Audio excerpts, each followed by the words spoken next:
Anyways, I had a friend contact me this week and he said that I don't explain the basics enough, that many people don't take as much from my lectures as they should be taking just because they don't understand how Judaism actually functions. What is Judaism? Now, there's clearly a distinction between Judaism and Torah. Something could be Jewish and not based off the Torah, right? The Torah, my friends, is the basis. The question is, what do you consider Torah? If you ask the average rabbi, what does Torah mean? He'll even include his own classes as Torah. They'll say Torah teaches and they'll quote the Tanya. They'll say Torah teaches and they'll quote the Zohar. No, Torah is the 5 books of Moses. That's what Torah is. What else is authoritative besides that? What we call halakha. What's halakha? The rulings of the court. What commands us to listen to a court? Parshat Shoftim, Deuteronomy chapter 17, and Numbers chapter 11, Deuteronomy chapter 1. God tells us that we have to adhere to the rulings of this court. That's why we have to keep halakha. Not because some rabbi told you that it was given on Mount Sinai along with the written Torah, and that's why you should keep it. As a matter of fact, nowhere by Chazal does it say that that's why you have to believe in or keep what's called Torah Sheba'al Peh. The reason we keep Torah Sheba'al Peh is, as the Rambam writes, he says that it's the Beit Din HaGadol, the court, the great court that sat in Jerusalem. They are the root of the oral law. And they are the ones who established takanot, gezerot, he says minhagot. Now, minhag, what does minhag mean nowadays? It just means something that you're used to doing. Oh, it's our minhag, we do this and that. No, there's no minhag that's binding unless it's endorsed by the court. Again, what's Judaism? The 5 books of Moses. What else is Judaism? Halakha, because that's what the 5 books of Moses endorses. And what else is there? There's nothing else. That's all there is. So where does Jewish history come into play? Well, that's just the tortilla that you wrap halakha and the chumash in to understand it all. You're able to put it in context. That's it. And that's all. Now, there's nothing wrong with studying what's called the fluff, mysticism. There's a lot of beautiful ideas in Kabbalah. As long as you know that it's optional to believe. That means it could be true or it could be false. We don't know. All I know is that it may bring me closer to God or it may not bring me closer to God. Fine. I did hear recently that it's the Rambam, as far as like demons and things like that he's in the minority opinion when it comes to for sure. The rabbis in the Talmud believed in demons. As a matter of fact, the Rambam excludes many halachot that appear in the Talmud because he believed that they were derived from pagan customs. Now, the reason I say the Rambam is not because I encourage people to worship the Rambam. The Rambam is only important to us because he codified halachot, the rulings from the Sanhedrin. That's why he's important to us. So, to make it easy, I say Mishneh Torah. One litmus test is that if something is not in Mishneh Torah, it's typically made up. Because if someone says, oh, well, the Mishnah Berurah says that, and Shulchan Aruch Harav says that, or Kitzur Shulchan Aruch says that, I'm skeptical, right? But if Mishneh Torah says it, we could pretty much safely assume that it's coming straight from the Talmud.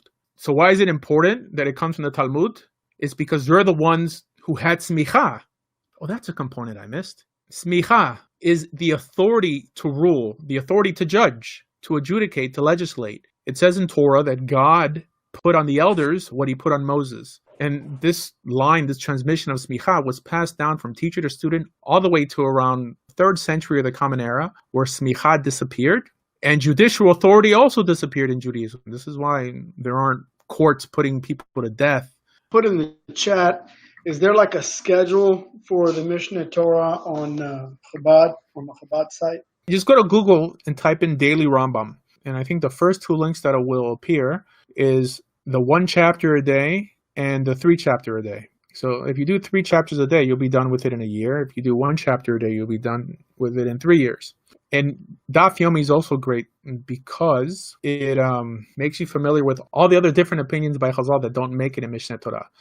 We're able to go by a different posek. We don't necessarily always have to go by the Rambam. So if the Mishneh Torah has a lot of mistakes, how can we rely on that versus like Shulchan Aruch? Shulchan Aruch is really 90% Mishneh Torah anyways. This is according to the book of, I think it was Menachem Keller. He brought down many mistakes in Mishneh Torah. Now, I'm not saying that I researched those mistakes and proved that he was wrong. I mean, he's clearly a scholar. I don't know how religious he really is, but he's written a lot of Rambam books.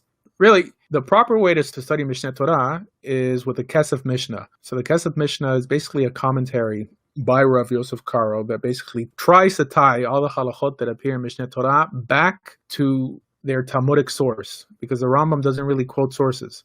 And many times, is this a book or is this online? It's not in English though. That's the only problem. And it's not really completely online yet, at least not in Not Sefaria. yet.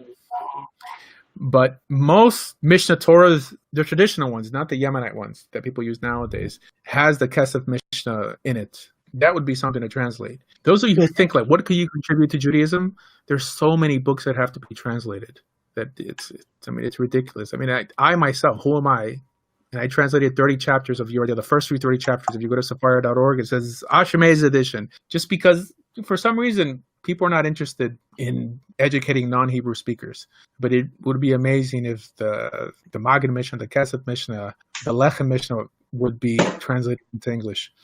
Actually, in Spanish is worse. Like we just had the first edition from the Mishneh Torah. Is the first edition is just coming out, and from the Talmud also, it's crazy because, and the Mishnah, we have like six masachtot.